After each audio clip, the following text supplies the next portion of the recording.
everybody. With that, we are going to go ahead and get started. If we can have your attention. Yay, thank you. Welcome everyone to the Fall 2022 Student Debate. Just kidding, this is Spring 2023, and that is wrong. My name is Sophia Perez, and I'm the Executive Director of the Political Student Assembly here, and I, along with Darik, the President of the Political Union, will serve as your moderators for today's debate. The purpose of this debate is to promote diverse, healthy political discourse on campus through a bipartisan discussion of the most pressing political issues facing our nation today. In doing so, we want to ensure that each voice is respected, acknowledged, and heard. Accordingly, the USC Political Student Assembly and the USC Political Union does not promote any of the views shared here today, and we will not tolerate any comments made to discriminate against any suspect class. With that, Darik will share the ground rules for today's debate.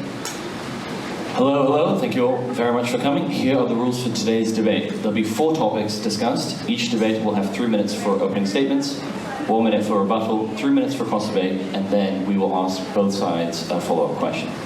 Debaters must respect the allotted time limits for the debate. Time limits on statements, answers, rebuttals, and responses will be enforced by the moderators during the debate to ensure fairness to all candidates. We will gavel once when you have 10 seconds left, and then gavel repeatedly once your time has elapsed. Debaters may not engage in crosstalk, so please respect one another's comments and wait your turn. If you take time from another debater, time will be docked from your own. It's the moderator's responsibility and discretion to enforce time limits and interrupt accordingly. And finally, to our audience, we expect the same level of respect from our audience as we do our debaters to ensure a smooth, friendly environment. Clicking, snapping, or jeering is not allowed, and we ask the audience to hold their applause until the end. Thank you very much, and with that, Sophia, please introduce the first topic. We will have our gun control debaters now please step up to the mics.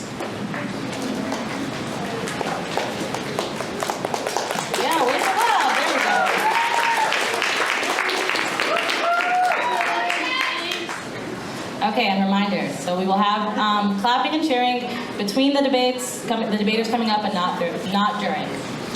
Okay, for gun control. Gun control is arguably the most divisive issue in the United States. Proponents of stricter gun control laws argue that they are necessary to prevent gun violence. They point to the high number of gun-related deaths in the United States each year, including mass shootings, homicides, and suicides. However, opponents of stricter gun control laws argue that such regulation would infringe on the Second Amendment right to bear arms, would be ineffective in reducing crime, and would only serve to restrict the rights of law-abiding citizens. For the debaters, should there be stricter gun control laws in the United States? If so, what would these reforms look like? If not, how should we address the gun violence in our nation today? 3 minutes opening to GOP first. Hello everyone, good afternoon. Thank you for being here. Thank you to PSA for hosting all this. On the issue of gun control, our side is pretty adamant that we do not support stricter gun control in the United States.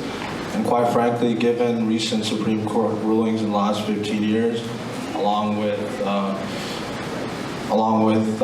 the fact that we have a Second Amendment that fully ascribes the right to gun ownership in this country, the burden of proof fully falls on my opposition to prove beyond a reasonable doubt that gun control, through statistics, through facts, actually curbs gun violence, actually curbs violence in general in this country. However, when you look at gun violence in America and you look at our most dangerous corners from California to New York, from Los Angeles to Baltimore, what you see is that the strictest gun control in this country does not result in any real precipitous drop in gun violence, crime, or gun deaths. And when you look at the statistics themselves, the majority of gun violence or gun deaths in this country come from suicides. We actually have more suicides than homicides in America, which shows that gun violence and gun issues in America are more of a mental health challenge than anything else. And so we believe, in lieu of stricter gun control, that we should have a societal, multi-pronged approach to this issue. First of which being challenging the pharmaceutical industrial complex in this country that pumps our young boys from a young age, and girls, with antidepressants, Adderall, other medications. Why? Because there has never been a mass shooter in this country who wasn't deranged, which shows that this is a mental health issue. Furthermore, we ought to fire or elect out of office all of the pro-crime DAs that we have throughout this country. Why? Because criminals kill people not guns. And if you're unwilling to prosecute career criminals, you're not going to ever do anything to fully subside the gun violence or the gun deaths in this country. And finally, I think we ought to raise education and awareness when it comes to guns in this country. And this is done by reallocating the resources that we use to fund our schools themselves. Right now, our schools are funded through a broken system of property taxes. Instead, we ought to change how we do this in order to allow all communities to have the resources to combat gun violence in their communities. It's unfortunate that the poor communities like Uvalde do not have access to the same police resource officers or to the same gun education as richer neighborhoods. If they had community resource officers and they had the funding for that, I believe that there would not have been the deaths that we witnessed in Uvalde. And overall, when you look at countries such as Switzerland, they arm their citizens from 18 and they send them to gun training, and they don't have the problems we have. This is a societal issue. It shouldn't be two-sided, and that's how we see it. Thank you. Thank you. Dems, 3 minutes for opening statements.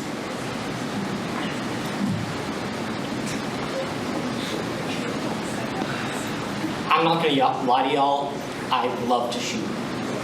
Whenever I hold a rifle in my hand, I feel this sense of control over my own destiny in a world that so often tries to take that away from me. But the fact is, we're having this discussion for the millionth time this decade. We haven't been able to reconcile why we are so willing to liberally apply restrictions to some rights while we hold others up as inscrutable.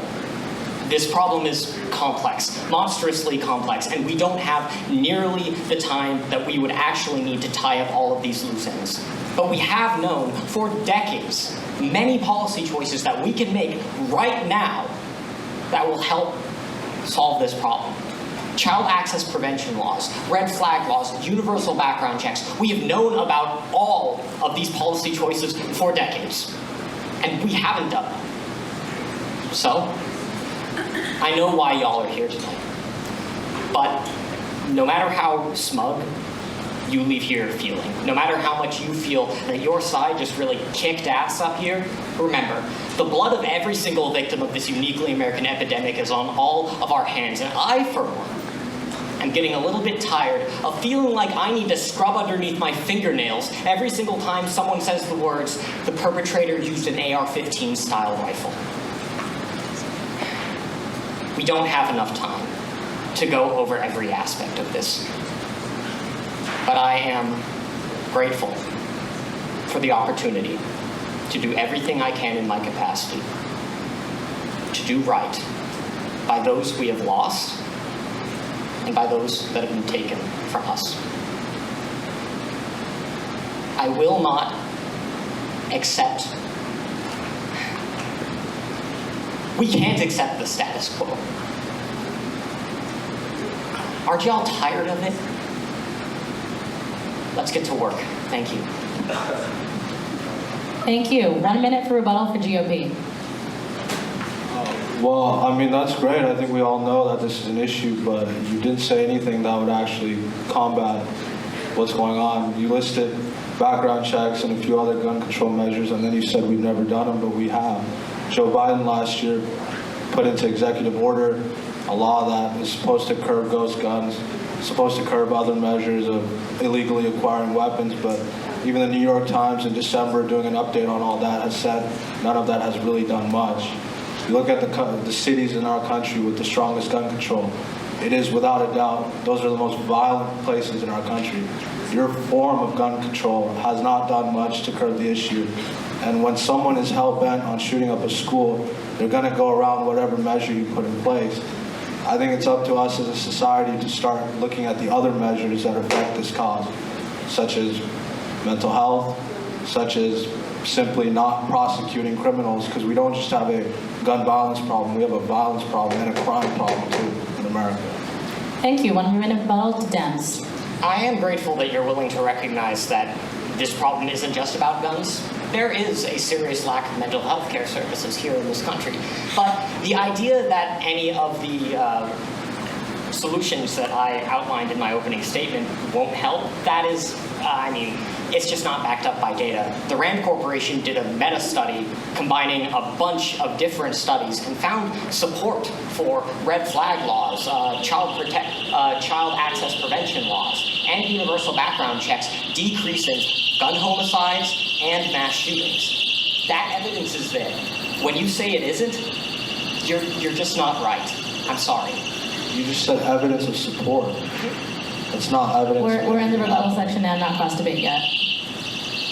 That's it. Thank you. Okay, thank you. Awesome. Okay, 4 minutes for cross debate. You can proceed now. I was just going to say, like, you just said evidence of support, but that doesn't show evidence of anything actually happening.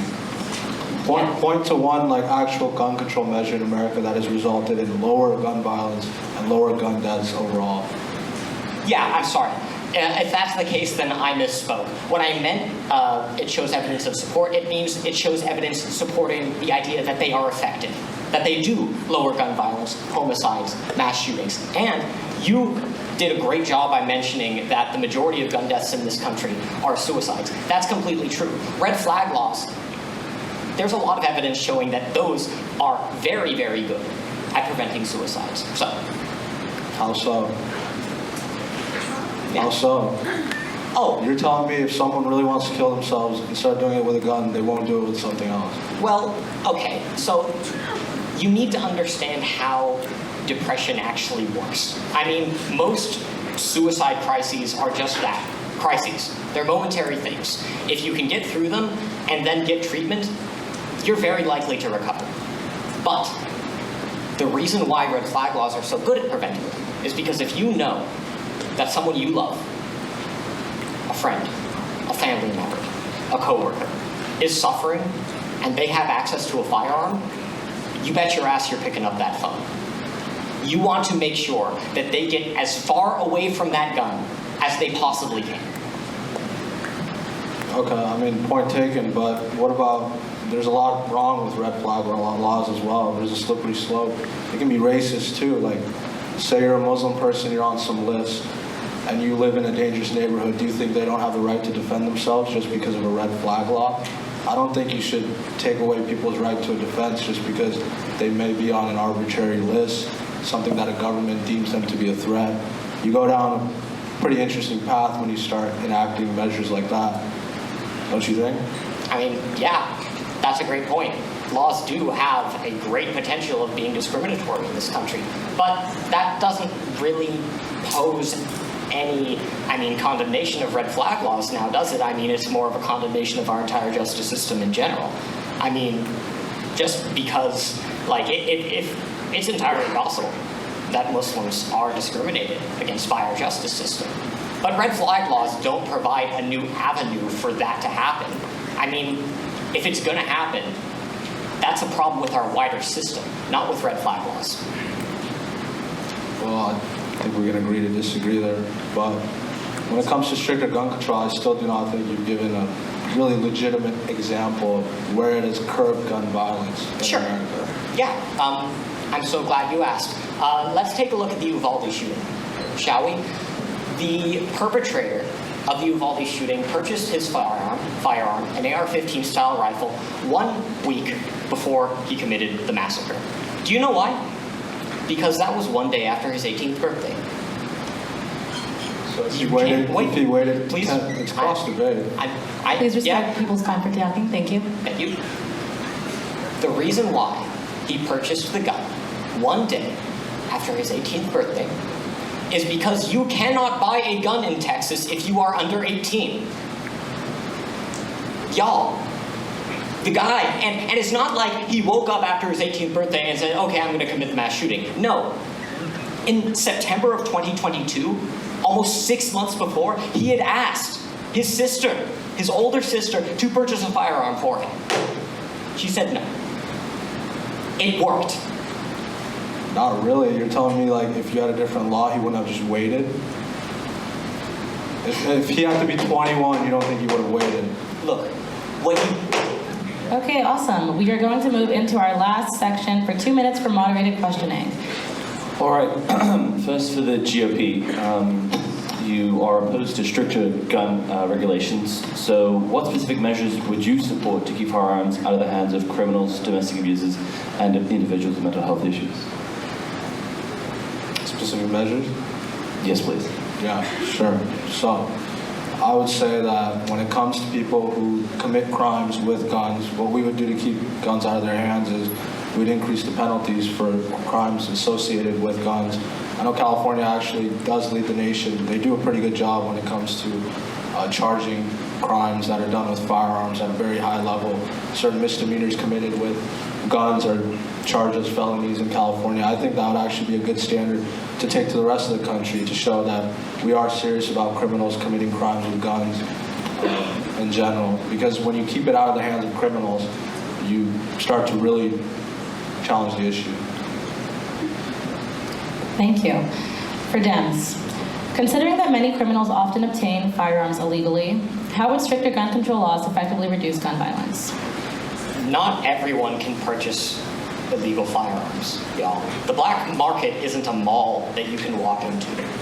I want every single one of you to seriously think to yourselves right now, if you wanted to purchase an illegal gun, what would be the first step in that? Chances are very few of you know that first step. And the fact is, at least with mass shooters, most of the perpetrators, well, they look like guys like me. And a gun runner isn't, if they see me stepping out of a car to try and purchase an illegal firearm, they aren't going to talk to me because they think that they're going to think that I'm an FBI plant. Like it's not going to happen. It isn't like, the black market isn't a magic wand that criminals can wave to get around whatever laws they want to get around. Thank you. And with that, we conclude our first topic. Can we get a round of applause for our debaters?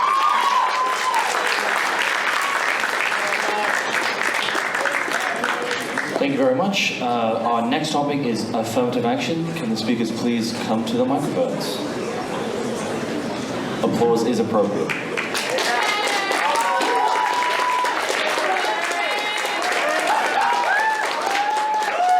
All right.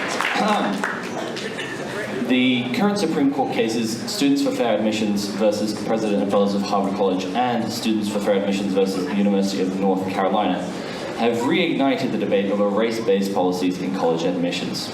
Currently, higher education institutions can consider race as part of the holistic review of applicants in an effort to create a diverse student body, a practice commonly referred to as affirmative action.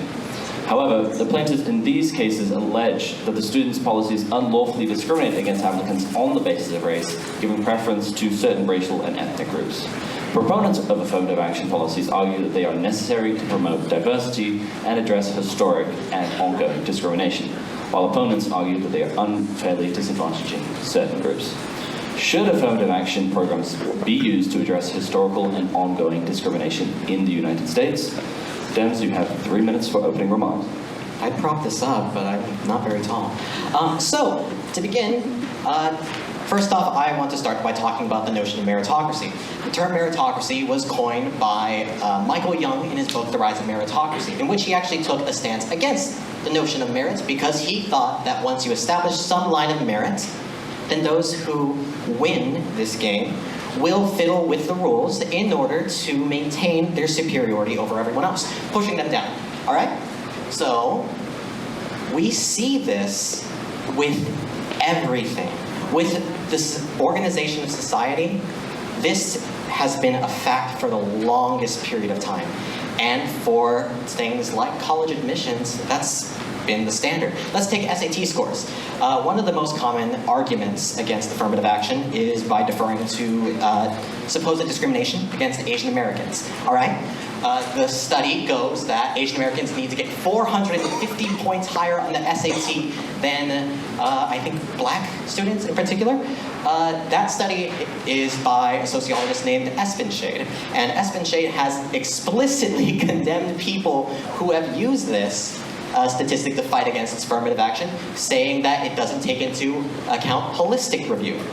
You see, this SAT has a history of being used for overt racism, as is the case with a lot of standardized tests. Tell me, for people here, because, I mean, we're all pretty smart, we're all here, right? Well, my question is, when it comes to notions of merit, how often do you think that the game is really fair? Are you a good test taker? Is test taking a skill that really matters? Have you ever had someone who sucks up to a professor? There are things which matter when we're analyzing the proponents of any admission policy. We want to do things that maximize the well-being for the most amount of people, and affirmative action is the way to go. We've seen studies that state that when affirmative action policies get, banned and stuff like that, then we see a significant drop in Black acceptance, as well as Hispanic acceptance, Native American acceptance. Ultimately, the use of the model minority myth, as was common in its origins in the Cold War, is a tool of white supremacy. It really is. Back then, the argument was that, Asians seem to be winning the game, paying no attention to the rules of the game, because when Asian Americans started doing better than white students on the SATs, then people started considering changing the SATs. Not when all the other racial minorities were talking about how racist they are. It's clear, this isn't about negative action. This is about promoting racism. Thank you very much. Julie, you have 3 minutes. Thank you. Ladies and gentlemen, as you may be able to tell, I'm not from this country. I'm an international student, and there are many things which strike you as an international student that are different about America. The one is that you guys drive on the wrong side of the road. Another is that you, for some reason, elect your head of state rather than having a king. Really don't know what that's about. But the third thing that genuinely surprises me, but also other international students I've talked to, is that racial discrimination is permissible in university admissions. And let's be clear, that when we say affirmative action, that is a euphemism that lets us avoid saying what's really going on. People apply to a university, and depending on a morally arbitrary thing like your ethnicity, you may well lose your place. You may well have done everything in your ability to actually win that place, and you could objectively be someone who should be admitted, but you lose your place. And there are two reasons I'm going to give you today as to why that is something that shouldn't be allowed. The first is a principled argument as to why, even if the objectives that you want to achieve through affirmative action are just, it is unjust to use affirmative action as a policy. The second argument is a pragmatic one, and I want to talk there a bit about whether affirmative action really does achieve the things that its proponents say that it does. So on to this first argument, the principled argument. Ultimately, affirmative action disrespects people as individuals. It takes people in all their complexity and says, regardless of the things that we might know about you, regardless of whatever we might be able to tell from your specific application, we're going to put you in this box and we're going to take points away from you, or potentially give you points in the admissions process. I've possibly been watching too much of The Last of Us, but when I was thinking about how to explain why this is so wrong, the idea came to me of, imagine tomorrow that there is a zombie apocalypse, and some of us end up as zombies, right? Would you still be the same person? Would the zombie you be the same you that you are today? And I think the answer is clearly no. The zombie might have your body, but it doesn't have all the unique things in your mind, all the things that make you who you are, that make you you. So fundamentally, when you treat an individual not as the things that they are personally, but on the basis of a morally arbitrary characteristic, something to do with their ethnicity or similar, then fundamentally you don't treat that person as an individual, you treat them as a stereotypical representation of a group. And quickly on to the pragmatic argument.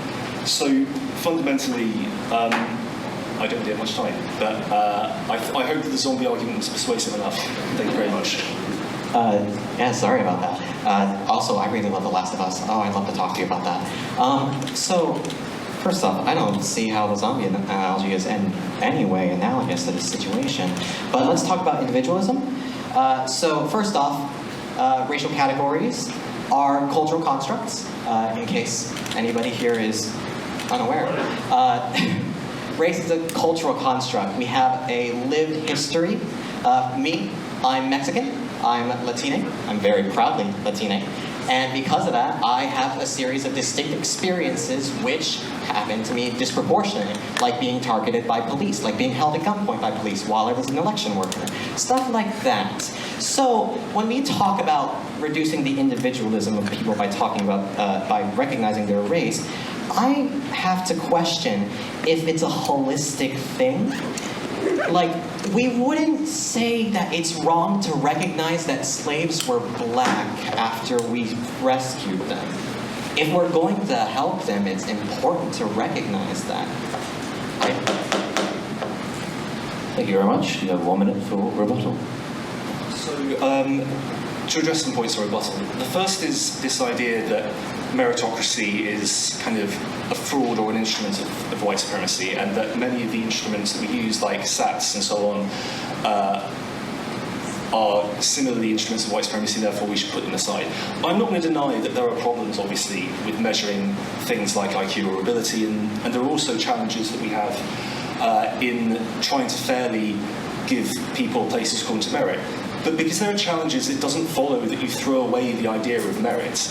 I don't think anyone would say that if you're going to go into surgery, you don't really care about the talent or the education or the ability of your surgeon. The answer is that you make the process better as far as you can, not that you get rid of the idea of merit. The second point that okay.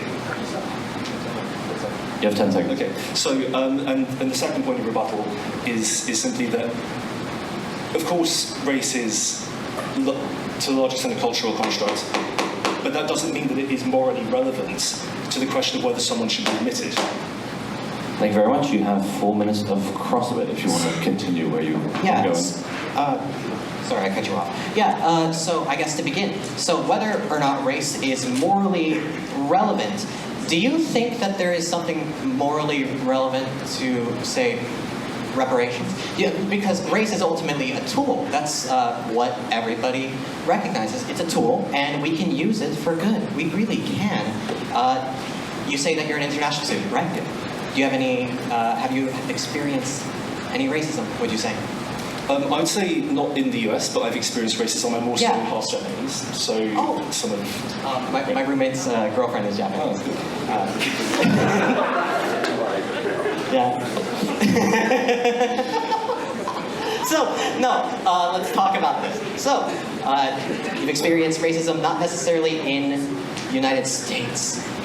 Sorry, that one just was for my roommate because he gets so picky about it. No, but you've experienced racism. How would you go about describing what you have experienced without reference to race? Well, here's one without reference to race. Yeah, without reference to race. So the argument on this side is not that racism has nothing to do with race. That is definitionally absurd.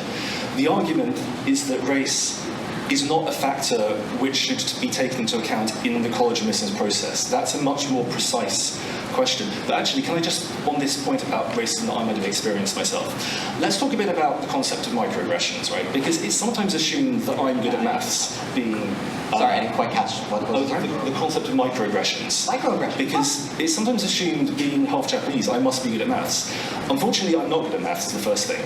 But the second thing is, why is it that it might be insulting for someone to say that to me? Well, it's precisely because you are making an assumption, exactly the kind of assumption that is made in an affirmative action process, which is that you belong in this group, therefore you must have had these experiences, therefore you must be like this, therefore you should be either advantaged or disadvantaged. To the people who benefit, that is patronizing. To the people who lose out, that is discriminatory and racist.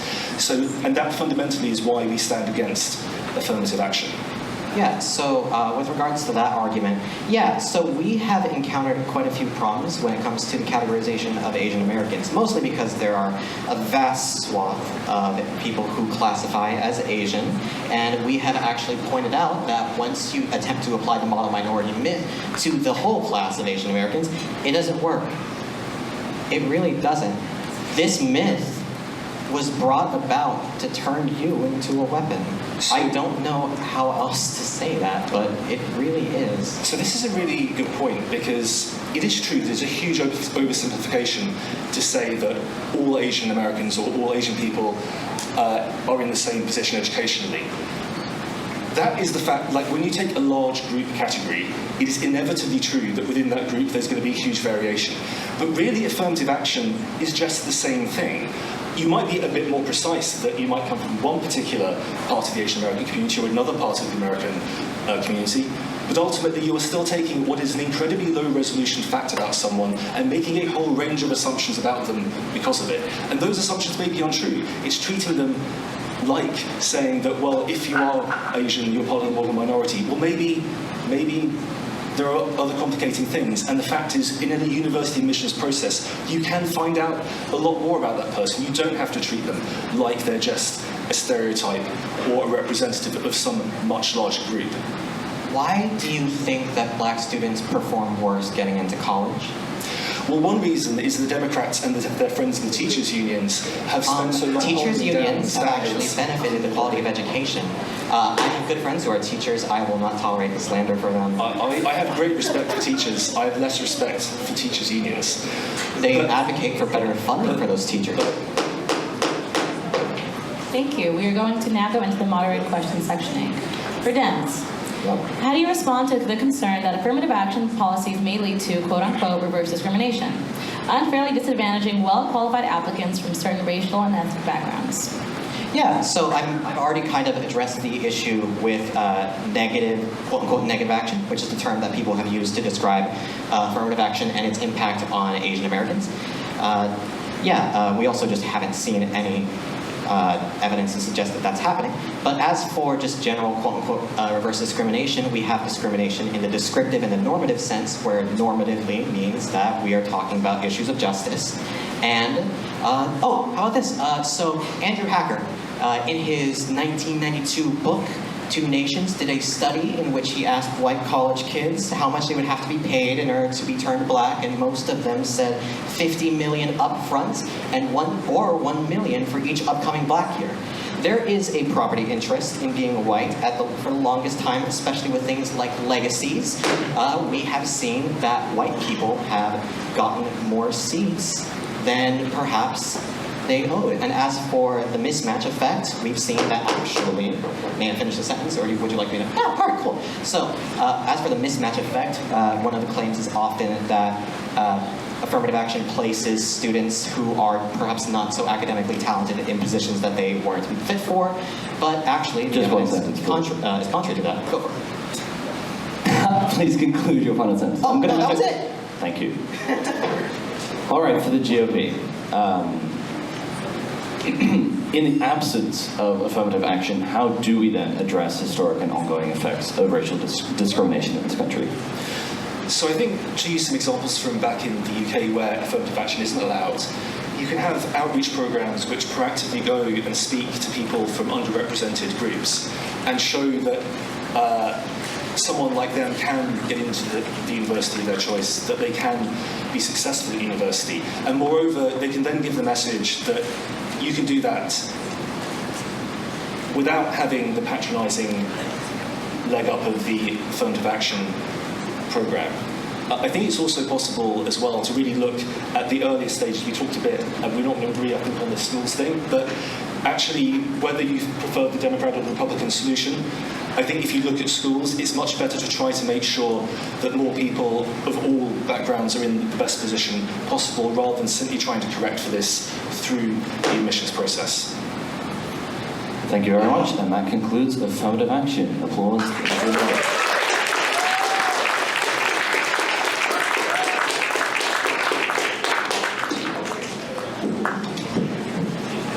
Thank you, and with that, we will have our debaters for immigration. Can we give them a round of applause as well?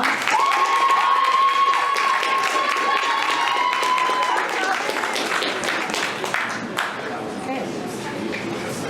According to U.S. Customs and Border Protection, the U.S. authorities encountered a historic influx of more than 2 million migrants at the southern border in 2022 alone. Previous administrations have taken vastly different approaches. ranging from the Obama administration's Deferred Action for Childhood Arrivals, or DACA program, to the Trump administration's efforts to build a wall along the U.S.-Mexican border. Yet, Congress has been unable to reach an agreement on immigration reform for years, effectively placing the burden on the executive and judicial branches as well as the state governments. As a result, various crises have occurred over the past several years, ranging from Texas and Arizona governors busing thousands of migrants out of their states, inhumane detention of child migrants at the U.S.-Mexican border, and the separation of various migrants from their families. For the debaters, how should the United States reform its immigration policies? Should we implement more restrictive immigration policies to control the flow of immigrants? Or should we adopt more lenient policies for those seeking asylum, refuge, and relief from socio-political or economic hardships? Should the federal government delegate some immigration-related duties to state and local governments? We will start with GOP, 3 minutes for opening statements. Thank you, Sophia. Hello, everyone. Thank you to CPF for hosting this. Immigration is a vital component of our nation's history and future, but we should all agree that our immigration policy as currently constructed is at best outdated and at worst a complete and utter disaster. Over the past few years, we've been setting records involving migrant encounters at our southern border, with the CPA's standing as arguably the worst humanitarian crisis and national security emergency the United States faces today. Polling shows that now more than ever, Americans are exceptionally concerned about immigration. So why has this concern not translated into any intangible legislation? That's because immigration issues are left better unsolved in Washington than solved. Our IRA, passed in 1996 by President Clinton, remains the last significant immigration legislation on the books, not to mention it's a bad bill. We have various arbitrary standards when it comes to migrants. We set perverse incentive structures that have led to an illegal immigration system that benefits no one, and a legal one that benefits the richest corporations in the Silicon Valley. The last time Congress tried to pass serious legislation, various senators reneged upon prior stances in favor of a legislative stalemate so that the party in power would not reach an accomplished agreement. With numerous people left in limbo, I understand sympathy for cases of people who were brought into this country illegally as minors through no fault of their own. One of my best friends here is a dreamer. All he knows is America, and he has had de facto legal status ever since a, while largely legal, memorandum was passed by President Obama back in 2012. It was well-meaning. There are a large number of Americans sympathetic to dreamers, but Republicans in Congress have shown that it is a reasonable request when it comes to dreamer reform. We are willing, but we do not want to just be in the same position that we are here again in 10 years. We can't continue to incentivize illegal immigration at record levels, especially when considering that a good number of migrant children are trafficked across the border by non-relatives. This means that we must first increase funding for border security measures and streamline the visa and asylum processes. We must also prioritize the immediate deportation of dangerous criminals and cartel members, individuals who pose a threat to the health of American teens as fentanyl grips both our inner cities and rural America at the same time.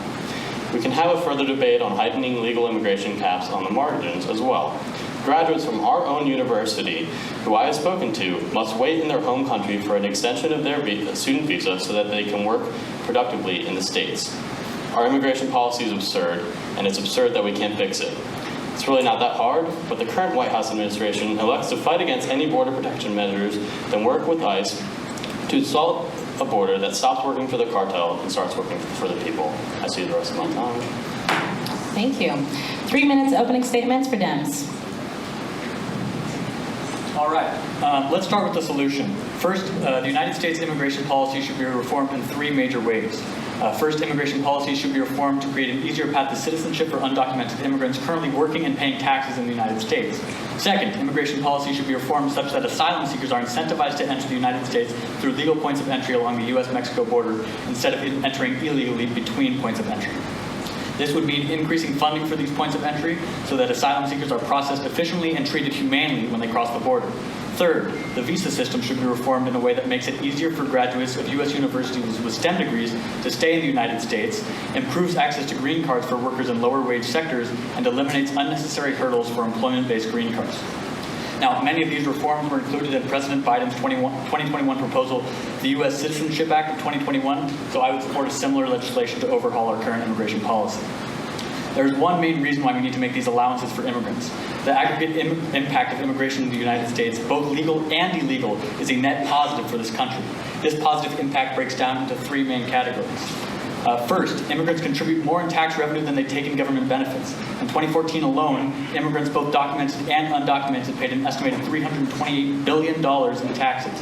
The Institute on Taxation and Economic Policy, a nonpartisan think tank, found that undocumented immigrants on their own pay an estimated $11.6 billion a year in taxes. Second, immigrants have higher labor force participation rates and fill worker shortages in a variety of industries, namely in STEM and agriculture. According to a bipartisan open letter from almost 1,500 economists and 6 Nobel laureates to then-President Donald Trump in 2017, quote, immigrants are far more likely to work in innovative, job-creating fields such as science, technology, engineering, and math that create life-improving products and drive economic growth. And that's a fact that we observe here every day at USC. USC reports that 26.6% of students are international students, and the majority of whom are living here on student visas, and a significant quantity of those students are pursuing STEM degrees because the STEM degree allows international students to obtain a 24-month visa extension. Also, according to the Senate Joint Economic Committee, 17% of the U.S. labor force is composed of immigrants, despite the fact that immigrants only make up 13.6% of the U.S. population. The labor force participation rate among non-citizens is also 5% higher than it is among citizens, 64% and 59% respectively. Finally, in contrast to unfounded claims made by former President Donald Trump, immigrants commit less crime than American nationals. A 2020 report published by the DOJ found that during the period between 2012 and 2018, quote, undocumented immigrants had substantially lower crime rates than native-born citizens and legal immigrants across a range of felony offenses, end quote. For all these reasons, immigrants need to be treated with a higher level of respect in this country, and our immigration laws ought to reflect it. Thank you. Thank you. 1 minute rebuttal, GOP. Yeah, so we actually seem to agree on quite a bit. But the one thing is that it is pretty inexcusable, in my opinion, that the current Biden administration has completely gotten rid of two of our best options when it comes to border security, both Title 42 and the kind of the Remain in Mexico policy, but there's more complicated lingo when it comes to that. Both of these allowed us to kind of end catch and release when it came to asylum seekers. Many asylum seekers have been kind of abusing a system that we have in place right now in America, where the immigration system rightfully is more sympathetic to children, but we can only keep children in detention for 21 days maximum. It normally takes an immigration court to hear that case longer than 21 days. And so the Remain in Mexico policy, on the contrary, was able to have people wait for their asylum claim in Mexico and did not just leave them in the States in general. And I just don't understand why, what the purpose was in ending that. Okay. Thank you. 1 minute rebuttal, Dance. Yeah, so first of all, I agree with what you're saying. We are kind of on the same page that our policy is outdated, and the southern border has a huge humanitarian problem right now. And why no legislation? That's a great question. Let me just say the Republicans were overwhelmingly against Biden's proposal in 2021 for the bill that I suggested would be a good place to start. So that's not Republicans coming to the table, like you said. Also, on the topic of fentanyl, 86% of fentanyl arrests for felonies are actually U.S. citizens. So that's a little bit different than what you were suggesting in your opening statement. Immigration caps and student visas, a huge thing that needs to be reformed. Right now, only 7%. Right now, visas are limited. Only 7% of visas can come from one country, so Mexico can only have 7% of all possible visas. That totally needs to be reformed because they are contributing so much to our country, and they should have more visas if they're contributing economically. Yeah. Thank you. 4 minutes cross debate. Yeah, so I guess we'll start on immigration first, or illegal immigration for the first 2 minutes. Like the 1,400 pounds of fentanyl a month are seized at legal border entry points. We have absolutely no idea how much fentanyl is coming across the border illegally, considering that a lethal dose is 2 milligrams, and that's skyrocketed actually in correlation with the levels of migrant encounters we found at the border. And Republicans have been over and over and over again willing in Congress to say, if you promise us that you're going to secure the border, we won't be in the same position in 10 years, we're willing to come to the table. The problem is that every time this comes up, there was a series of 10 bills voted for in 2018 Well, let me just stop you right there real quick and say that for fentanyl crossing the border, yes, you are right that it crosses disproportionately through ports of entry as opposed to in between them. But also, according to the Department of Homeland Security, asylum seekers carry negligible, if any, fentanyl across the border. So it's not asylum seekers that are the problem. I mean, there you go. Just wanted to make that clear. But yeah, like, so I'm just confused on how you can say that the Biden administration is kind of rolling back border security measures right now, how we are to trust such an administration, a Biden administration, a Harris administration, that they would implement a bill in terms of border security and not just take this wish list of immigrant priorities. Yeah, well, also the Biden administration bill was also looking at forward-looking measures to address some of the reasons for the immigration that we currently have. For example, giving financial aid to countries like Honduras would be a start to a forward-looking approach so that we have less of a need to take in asylum seekers. And that's something that's proposed in this legislation, and yet Republicans have denied it, and because of that, we don't have a bill that's getting passed. I mean, they're reneged upon the remaining Mexico policy, which allows people to stay in their home countries, which actually almost a majority of asylum seekers are actually not from Mexico anymore. They can return to their home country, whether it's Haiti, El Salvador. But I just don't understand. I don't see how taking that away is defensible.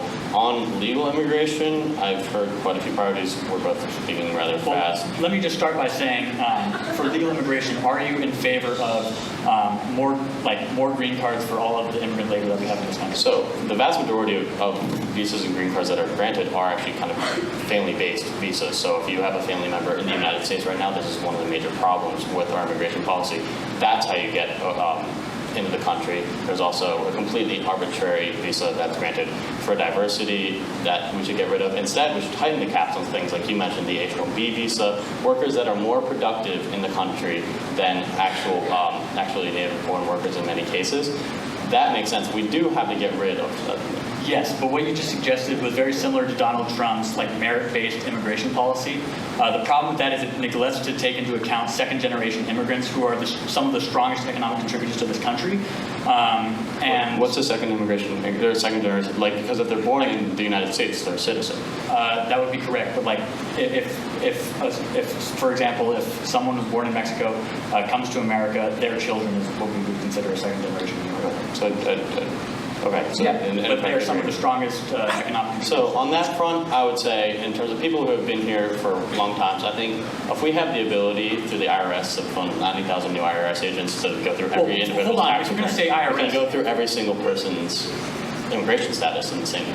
For every dollar that we spend on the IRS, we actually get back 10 in tax revenue. So that's fine. It's a great investment. Yeah. Okay. Just to be clear. I think we're done now. Awesome. Not yet. Hold on. This one has a little twist, so we'll be asking a moderated question submitted by Glimpse from the Globe, a USC organization here on campus. And they asked the both of you, the Biden administration in February 2023 introduced a new asylum policy aimed at dissuading illegal border crossings into the United States. The policy dictates that asylum will be denied to most migrants who arrive at an official port of entry along the U.S.-Mexico border without having previously applied for asylum in a third country that they pass through en route.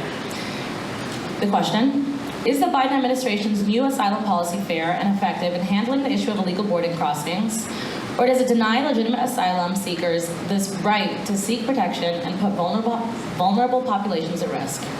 We'll go to GOP first, a minute and a half. Yeah, so we touched a lot on asylum seekers. So for a long time, and this was a massive issue in the 2016 campaign, we've implemented practice that's been kind of denoted as catch and release, as I referred to, especially when you bring across a child, the illegal immigrant in that case, that can lead to family separation. There's only 21 days where you can hold a child in detention. And so instead we would just give people a free bus ticket to wherever they wanted to be in America, and they often would not show up for the trial dates. Instead, the Trump administration implemented a policy where you can wait for your asylum in your home country, which seems perfectly reasonable. I actually have no idea why that would not be okay. And this would actually get rid of a lot of the horrifying images that we were seeing of child separation, people ultimately losing touch with their families and whatnot. So, yeah, I think it would be perfect. It would be more reasonable to have them wait in the home country. Yeah, that's one solution. The other solution, which I proposed in my opening statement, would be increasing funding for our southern border at our ports of entry. I think it's totally reasonable that we can hold people there in a way that's not a humanitarian crisis, which I think is completely unacceptable. And for immigration courts as well. Yeah, absolutely. Yeah, immigration courts definitely need to be reformed as well. I agree. Thank you. Round of applause for our debaters.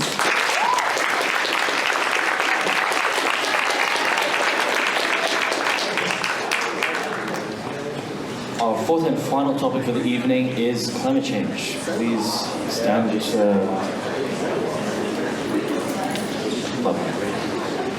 All right. For many, climate change is the most pressing issue facing our generation. With Joe Biden's recent authorization of the controversial Willow Project in Alaska, a massive and decades-long oil drilling venture that, by the administration's own estimates, would generate enough oil to release 9.2 million metric tons of planet-warming carbon-polluting dioxide a year, many believe that the U.S. is not doing enough to combat environmental harm. Should the United States implement more aggressive policies to address climate change? And if so, what would these reforms look like? If not, what should be done instead? Dems, you have 3 minutes. We can all agree that the climate is changing. Between such evidence as many years of scientific consensus and more extreme weather events that we can see with our own eyes, like California's deadly wildfires, we can also agree that this is due to emissions of greenhouse gases like carbon dioxide that trap heat in the atmosphere.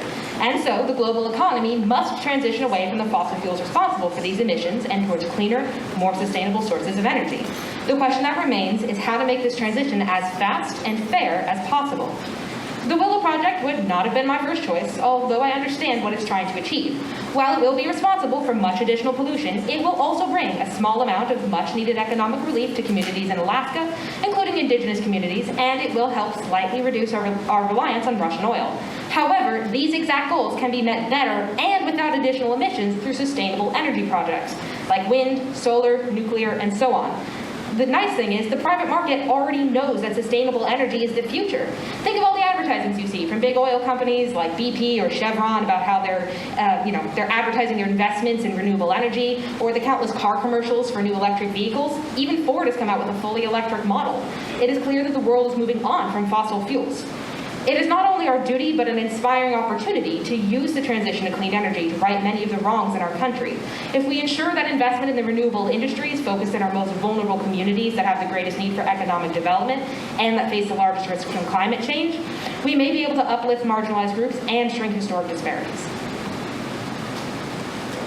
Thank you very much. GOP, you have 3 minutes.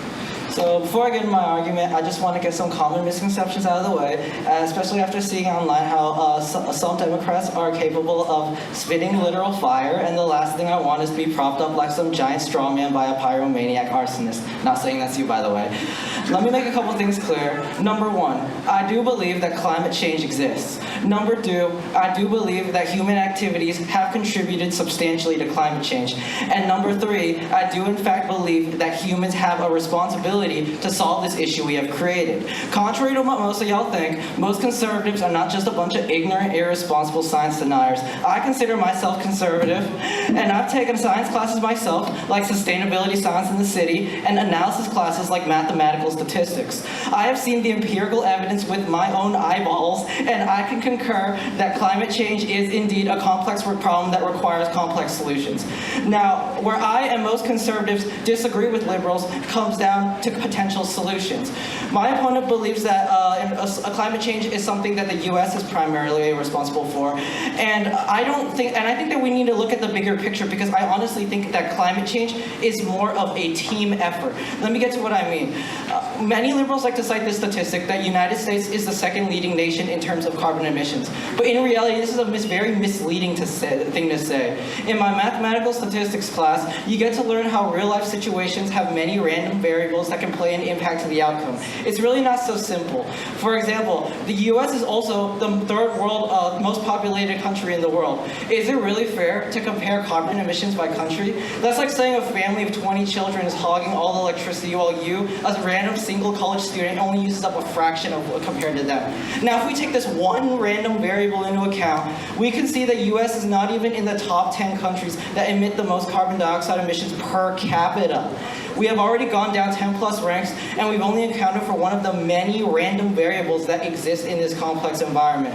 Another thing y'all should consider is that the U.S. is both one of the largest countries by landmass and one of the most developed nations in the world, which means that most of the world's industries are developed in the U.S. and shipped overseas for other countries. When we generate millions of tons of carbon emissions to make factory new tanks and military drones just for them to be donated to Ukraine, is that really fair to blame the United States for those emissions?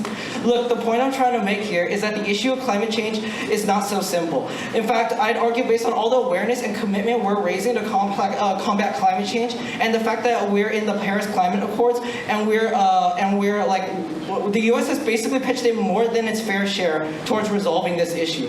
Climate change is a global issue, which means it requires a team effort, and I think it's time for the other 190 plus countries to start picking up the slack.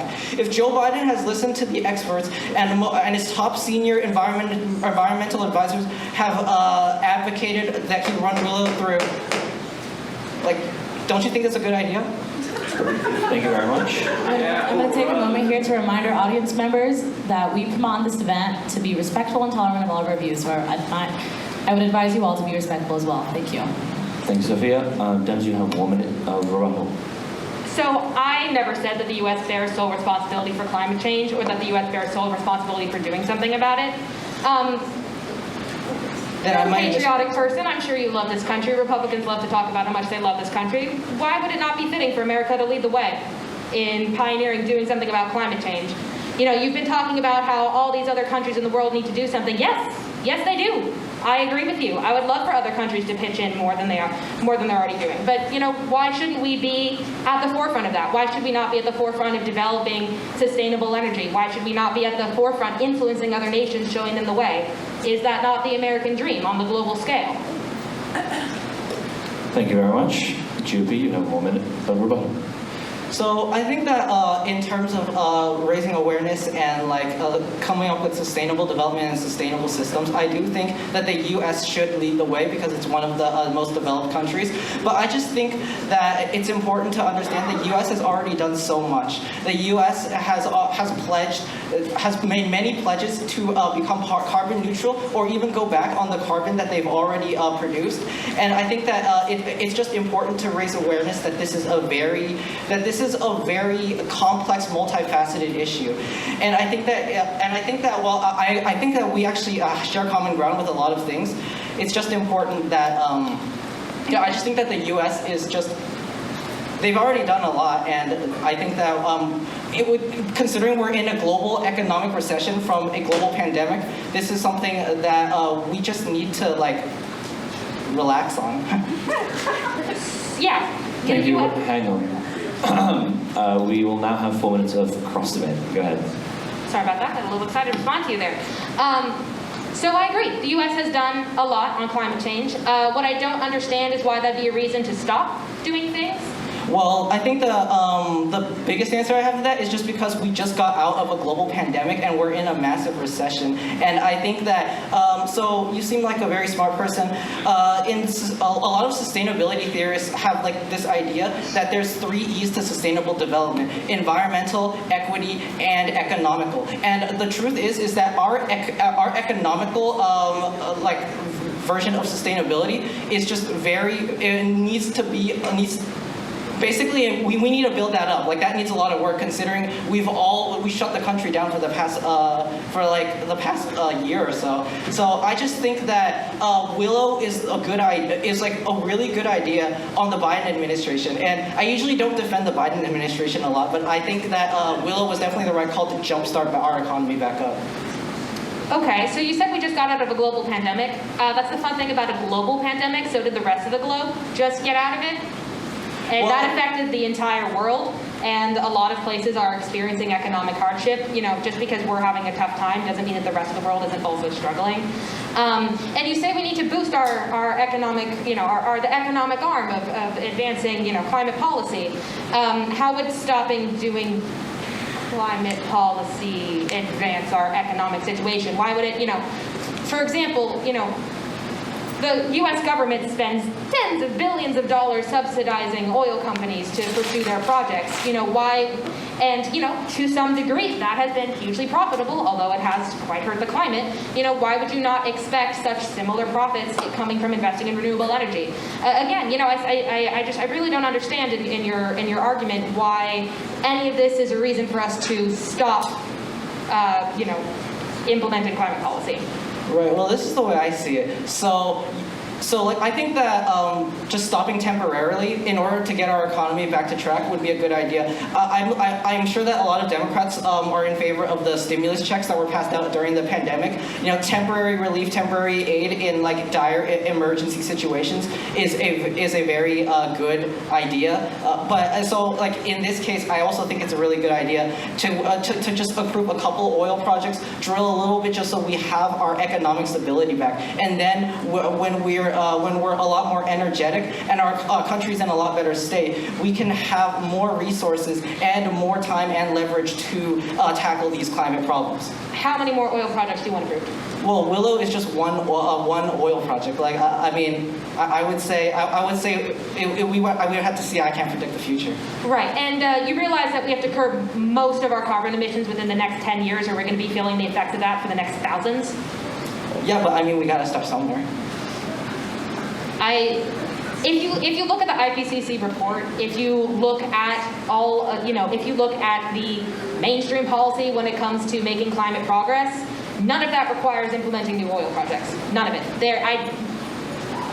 Why would we not be able to see the same amount of profit and economic revitalization from investing in renewable energy? Because the rate of economic profit is not the same as the rate of drilling in oil. That's why a lot of developed nations, they're refusing to go into renewable energy, because oil is like a crucial stage. It's like you gotta walk before you learn how to run.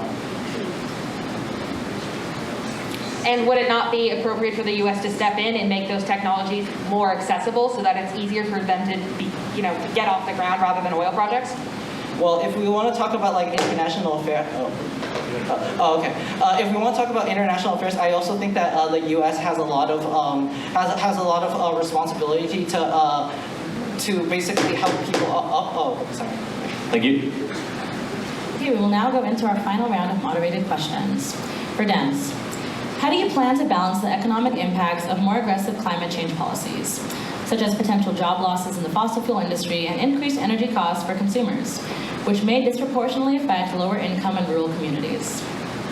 Okay, that's a fantastic question, and those are super valid concerns.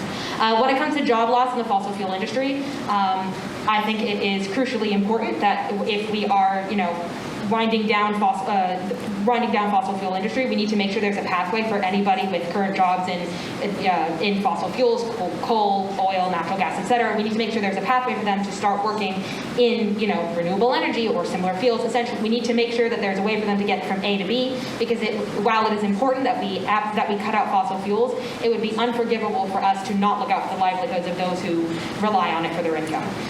When it comes to the economic impact of renewable energy policy on consumers, so one of the nice things about renewable energy is it's really good at paying for itself.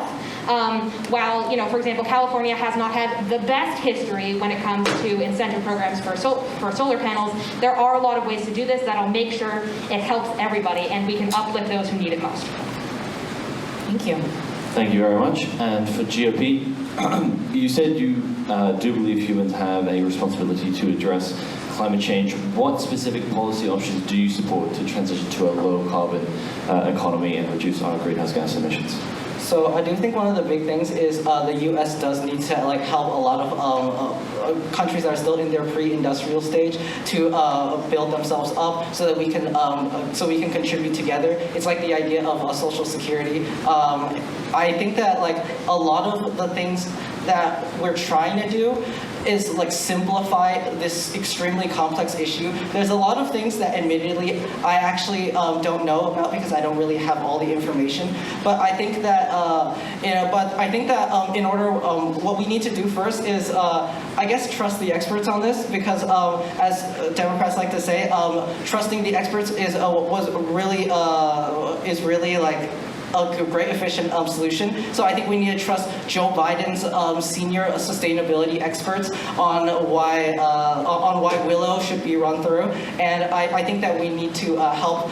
And I think that after the developed countries get into a point where we can help, we can negotiate international affairs where we can, like the Kyoto Agreement and the Paris Climate Accords. Thank you very much.